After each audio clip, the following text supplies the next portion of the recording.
ఇక్కడ 50 వచనము ఆయన పొందవలసిన బాప్తిసం ఒకటి ఉన్నదని యేసు అన్నప్పుడు మరి ఒక్క వచనము తీసేస్తే ఐదు అగ్ని వలన బాప్తిసము 5 రకాల బాప్తిసాలు ఉన్నాయని చెప్పేసి అంటున్నారు. ఈ 5 రకాల 6 రకాల బాప్తిసాలు ఏందో నాకైతే అర్థం కావట్లేదు. నేను చెప్తాను ఆగండి. ఫస్ట్ ఇలాంటి కన్ఫ్యూజన్ బుక్ నేను చెప్తాను. మీకు ఎవరికి బైబిల్ అండర్స్టాండింగ్ ఉండదు కానీ మీ క్లారిటీ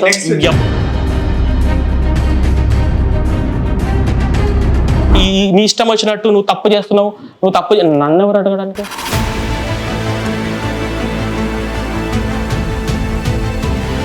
ఆ 2 రెఫరెన్స్ అర్థం చేసే కెపాసిటీ తమ దగ్గర లేదు కాబట్టి 3వ రెఫరెన్స్ చూపెడతారు. డైరీ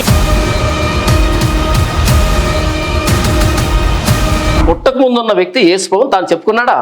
ఇప్పుడు యేసు ప్రభు ఏమని చెప్తున్నాడు? మనిషి అని చెప్తున్నాడు, దేవుడని చెప్తున్నాడా? బీటెక్ చదివాడు కదా, కామన్ సెన్స్. అది బీటెక్ కామన్ సెన్స్.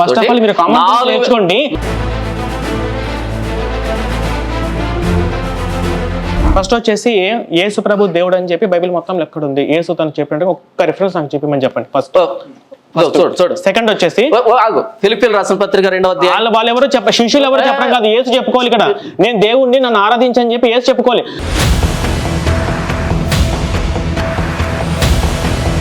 ఒక నిమిషం అండి, పేజ్ నెంబర్ చెప్పండి బైబిల్లో. పేజ్ నెంబర్ అడుగుతున్నా పాపం. పేజ్ నెంబర్లు ఎదుర్కొంటూ పుస్తకాలు రాశావు. బైబిల్లో పేజ్ నెంబర్లు అడుగుతూ పుస్తకాలు. ఒక నిమిషం నేను చెప్తాను. జెజెస్కేల్ తీయండి చెప్తాం. ఏంటి జెజెస్కేల్ ఎన్నో అధ్యాయం తెలుసుకోవాలి, పేజ్ నెంబర్లు. నేను అదే చెప్తున్నా మీకు. ఫస్ట్ ఆఫ్ ఆల్ ఇప్పుడు ఒక నిమిషం ఆగండి. అధ్యాయము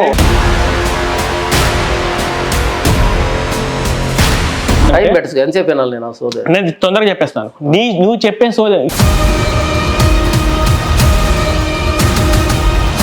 ఇలా ఎవరితో పడితే వాళ్ళతో ప్రెగ్నెన్సీ చేయించుకుంది. ఇది మన దేశ సంస్కృతి కాదు. ఫస్ట్ భారతదేశం అని పేరు ప్రస్తావించాడు కాబట్టి కొన్ని ఆనిముత్యాలు వదిలేస్తారు. ఓకే, ఒకటి భారతదేశ సంప్రదాయ ప్రకారం భర్తను పెట్టుకొని సూర్యుడితో కనొచ్చా, అగ్నిదేవుడితో కనొచ్చా, పాయసం తిని కనొచ్చా, పైన ఎవరో శృంగారం చేసుకుంటుంటే ఆ రేతస్సు పడితే దాన్ని తాగి కనొచ్చా?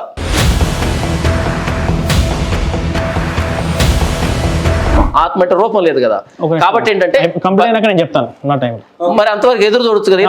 మధ్యలో చూడడం, ఏదో చెప్పినట్టుగా చెప్పింది లేదు పాడు లేదు. కాసేపు మీకు సమయం వచ్చినప్పుడు చెప్పింది లేదు పాడు లేదు, మళ్ళీ మధ్యలో చూడడం ఎందుకు?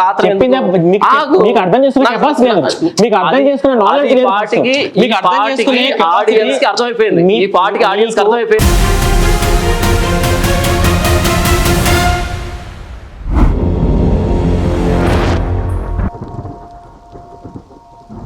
ఇప్పటి వరకు సక్సెస్ఫుల్లీ ఫస్ట్ రౌండ్ అయితే క్లియర్గా అయిపోయింది. అండ్ ఇప్పుడు సెకండ్ రౌండ్లో ఇప్పుడు మళ్ళీ జాన్ పాల్ గారు లీడ్ తీసుకుంటున్నారు, లేదా ప్రవీణ్ గారు మీరు తీసుకుంటారు, లేదా జాన్ పాల్ గారికి? ఓకే, సెకండ్ రౌండ్ స్టార్ట్ అవుతుంది. స్టార్ట్. జాన్ పాల్ గారు, time is yours. Time 20 minutes. ఇప్పుడు సెకండ్ రౌండ్ కూడా 20 minutes. Okay, ready? Okay Nagendra గారు, థ్యాంక్ యూ వెరీ మచ్.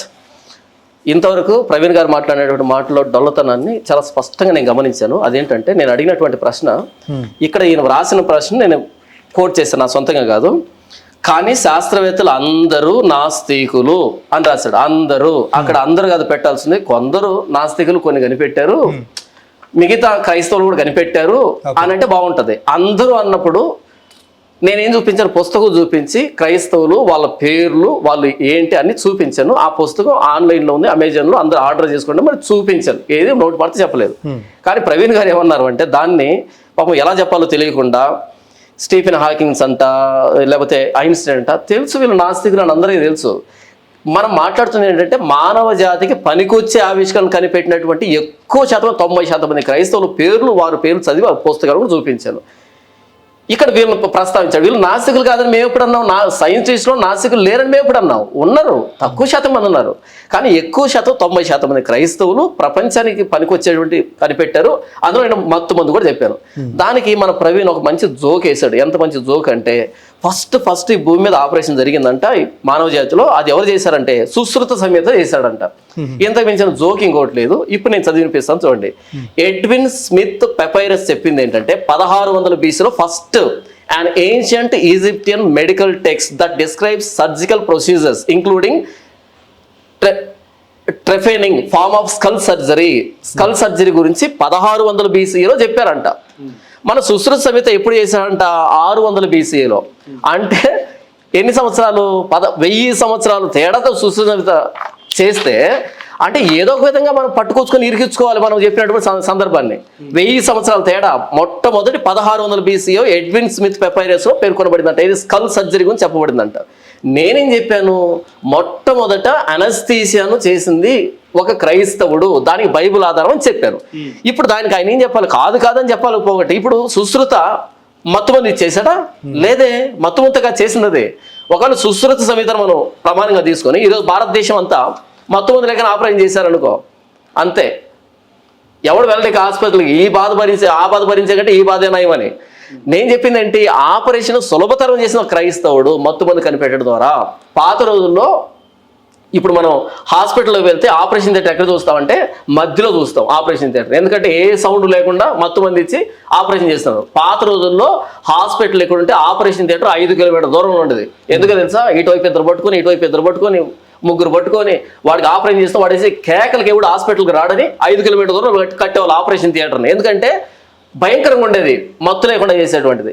దాన్ని సులభతరం చేసిన క్రైస్తవుడు నేను చెబితే దానికి చెప్పకుండా వెళ్ళి సుశ్రుత సంహిత అది ఎందుకు ఇక్కడ నా తెలియ అడుగుతాను. క్రైస్తవుల్లో శాస్త్రవేత్తలు లేరంటే ఉన్నారు అని చెప్పాను నేను. దానికి అవునా కథ చెప్పాల్సిన బట్టి సుశ్రుత సంహిత ఎందుకని అవసరమా? సుశ్రుత ఇక్కడ సుశ్రుత 9 1000 సంవత్సరాల ముందు ఉన్నారు. ఇక్కడ ఈజిప్టియన్స్ ఉన్నారు. హిపోక్రేట్స్ కార్పస్ 400 BCలో ఉన్నాడు. ఇదంతా తీసుకుని వెళ్ళి ఇదంతా పక్కన పెట్టేసి 600 వచ్చినటువంటి ఈయన పట్టుకొని వచ్చుకొని ఆ సుశ్రుత ఉన్నాడు. సుశ్రుత ఏమి మత్తుమంది ఇచ్చేసాడా? నేను చెప్పింది ఏంటి, క్రైస్తవుల శాస్త్రవేత్తలు లేరంటే ఉన్నారని చెప్పాను. దాన్ని కాదని చెప్పాల్సింది ఒకటి ఎక్కడికో వెళ్ళిపోవడం అనవసరం కదా. ఇకపోతే భూమి బలపరుపుగా ఉంది అని చాలా మంది చెప్పారు. బైబిల్ చెప్పిందా భూమి బలపరుపుగా ఉందని? కాదు. ఇప్పుడు నేను క్రైస్తవుడిని, నేనేదో ఒక మాట అంటాను, నా మాట మీకు ప్రమాణమా, బైబిల్ మీకు ప్రమాణమా? నేను నన్ను బట్టి మీరు బతుకుతున్నారా, బైబిల్ బట్టి? ఇప్పుడు డిబేట్ దేనికి వచ్చే బైబిల్ బట్టి. బైబిల్లో భూమి బలపరుపుకుందని ఎక్కడుంది అది నిరూపించాలి, అంతేగాని భూమి బలపరుపుకుంది అవుట్ ఆఫ్ కాంటెక్స్ట్. నేను చెప్పింది ఏంటి, క్రైస్తవ శాస్త్రవేత్తలు ఉన్నారని బుక్ చూపించాను. దానికి కాదు అవునో చెప్పు, అంతేగాని నాస్తికులు అందరూ అందరూ నాస్తికులేనంటే కనిపెట్టింది క్రైస్తవులు కాదంట. దానికి చెప్పాల్సిన ఒకటి ఎక్కడికెక్కడికో వెళ్ళడం ఏంటి. ఇకపోతే ఈ దేవదీసినటువంటి ఇంకొక జోక్ ఏంటంటే, ద్వేషించాలని రాయబడింది అని ఇక శ్రీకృష్ణుడి దగ్గరికి రాముడి దగ్గరికి ఎవరు అడిగారు వాళ్ళందరి గురించి? నేను అడిగింది ఏంటి, బైబిల్లో ఉన్నదాన్ని ఎందుకు తప్పుగా రాసావని అడిగాను. ఇప్పుడు శ్రీకృష్ణుడు రాముడు నాకేంటి అనవసరం కదా, నువ్వు ఎవరు నమ్మవో వ్యక్తిగతం అది. ఇక్కడ ఏంటిది, తల్లి తండ్రి గురువు దైవం అనే మీ కాంటెక్స్ట్ తీసుకోవట్లే. బైబిల్లో ఉన్న దానికి ఎందుకు తప్పుగా రాసావని మాత్రమే అడుగుతున్నా. నువ్వు ఏం నమ్ముతావు నీ ఇష్టం వచ్చిన నాకు సంబంధం లేదు. ఇకపోతే యేసు ప్రభు నాకంటే ఎక్కువగా అంటే ప్రయారిటీ గురించి చెప్తున్నాడు తప్ప వదిలిపెట్టమనిగా చెప్తున్నది. అలా వదిలిపెట్టమని చెప్తే యేసు ప్రభు తన తల్లిని శిష్యుడి కిందకి అప్పగిస్తాడు. ప్రశ్న అడిగాను, దానికి సమాధానం చెప్పాలి. నీ తండ్రిని సన్మానించినటువంటి దానికి సమాధానం చెప్పాలి. నీ తల్లి ముదివేది ఆమె నిర్లక్ష్యం చేయద్దనే మాటను చెప్పాలి. ఇవి చెప్పకుండా నాకు అమ్మ ఇష్టం నాన్న ఇష్టం, ఎవరి ఇష్టం అయితే ఉంది, అంత ఇష్టమైతే నాన్నకు ప్రేమతో ఇంకో సినిమాది ఇబ్బంది ఏముండదు. నేను అడిగింది బైబిల్లో ఎందుకును తప్పుగా రాశావు, బైబిల్ ఉన్నది ఎందుకు వక్రీకరించావు, అది నా ప్రశ్న. ఇకపోతే భూమి మీద 100 రెట్లు ఇస్తా అంటే వదిలిపెడితే అక్కడ చెప్పింది 100 రెట్లు ఇస్తారన్నది వస్తువులకు సంబంధించి మనుషులకు సంబంధించి, అంటే భార్యలు 100 మంది ఇస్తారని కాదు. అంటే ఒక టెక్స్ట్ చదువుతున్నప్పుడు 100 రెట్లు అంటే దేనికి ఉపయోగపడుతుంది ఆ మాత్రం తెలీదా? అంతే కదా, మనం దేవుని ప్రేమించినప్పుడు దేవుడు మనం ప్రేమిస్తాడు కదా, మరి ఇస్తాడు కదా. ఈ మాత్రం కనీస స్పృహ ఉండదు. లేకపోతే బైబిల్లో ద్వంద్వ వైఖరి ఉంది అన్నాడు. ద్వంద్వ వైఖరి అంటే కనీస అవగాహన లేదు. ద్వంద్వ వైఖరి అంటే ఒక దగ్గర ప్రేమించని ఒక దగ్గర ద్వేషించని ఉంటే అది ద్వంద్వ వైఖరి. అక్కడ నేను చెప్పాను ద్వేషించు అన్నది లెస్ ఇంపార్టెంట్, లెస్ లవ్ అనేదాన్ని చెప్పాను. ద్వేషించడం అంటే అది హేట్ అని కాదు, అక్కడ హేట్ చేయమని వాళ్ళను బయట పంపించమని కాదు.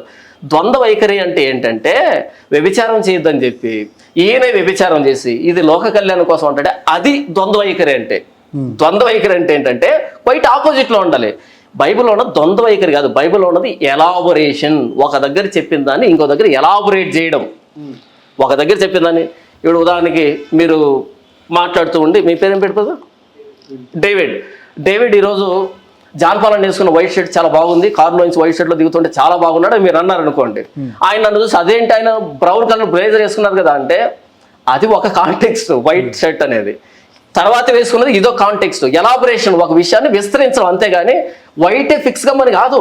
ఒక విషయాన్ని డిఫరెంట్ యాంగిల్స్లో చెప్తాం మనం. బైబిల్లో ఒక దగ్గర సన్మానించమని ఉంది, దాన్ని ఎలా సన్మానించాలో ఎంతవరకు సన్మానించాలనో అది వివరిస్తున్నాడు, ఎలాబొరేట్ చేస్తున్నాడు. అదేంటి 5వ ఆజ్ఞ, తల్లిని సన్మానించమని. దానిపైన 4 ఆజ్ఞలు ఏంటి, దేవుని ప్రేమించాలని. అది అయిపోయిన తర్వాత తల్లిని తను ప్రేమించమని చెప్పింది. దాన్ని ఎలాబరేట్ చేసాడు యేసు ప్రభు ఏమని? నాకంటే ఎక్కువగా. అదే కదా రాయబడింది. 5వ ఆజ్ఞ తల్లిని తన్ని సన్మానించమని ఉంటే మిగతా 4 ఆజ్ఞలు పైన ఏంటి? మొదటి 4 ఆజ్ఞలు దేవుని ప్రేమించమని. అదే కదా బైబిల్ చెప్పింది. నాకంటే ఎక్కువగా దేవుని ప్రేమించడం అయిపోయిన తర్వాతనే మానవుని ప్రేమించే దగ్గరికి వచ్చింది. ఇంత స్పష్టంగా అంటే ఎలాబొరేషన్కి ఆపోజిషన్కి తేడా తెలియకుండా ద్వేషించు. అందుకే ఇప్పుడు బీటెక్ చదివినప్పుడు ద్వేషించన్న దగ్గర ఇంగ్లీష్ పదం ఏ వాడబడింది, దానికి హెబ్రీ మూలం ఏ వాడబడింది, గ్రీకు మూలం ఏ వాడబడింది. నీ సహోదరుని ద్వేషిస్తేనే నరకానికి పోతామని యేసు చెప్తే మత్తయి సువార్తలో, మరి తల్లిదండ్రులను ద్వేషించమని ఎందుకు చెప్తాడు? నీ సహోదరుని వ్యర్థుడు అనొద్దు అంటే మరి తల్లిదండ్రుని రోడ్డు మీద విడిచిపెట్టమనా? కాబట్టి కాంటెక్స్ట్ బేస్డ్ ఎందుకు ఆలోచించట్లేదు అంటే ఏమి అర్థమైంది ఈ మాత్రం? ఇకపోతే కరుణామయుడు దయామయుడు అని చెప్తారు. కాకపోతే యేసుప్రభువుని నమ్మకపోతే బండను గట్టి నీళ్ళలో వేయమని చెప్పమని ఇది చెప్పమని రాయబడింది కదా. ఇక్కడ నేను దానికి స్పష్టంగా చెప్పింది ఏంటి అంటే, ఏది సింబాల్గా చెప్పాడు, ఏది లిటరల్గా చెప్పాడు. ఒకవేళ యేసు ప్రభు నీ చెయ్యి నరికేసుకో అన్నది అది లిటరల్గా అయితే, మరి యేసు ప్రభువుని పట్టుకోవడానికి వచ్చినప్పుడు మల్కు అనేటువంటి ఒక వ్యక్తి చెవి తెగ నరికాడు పేతురు.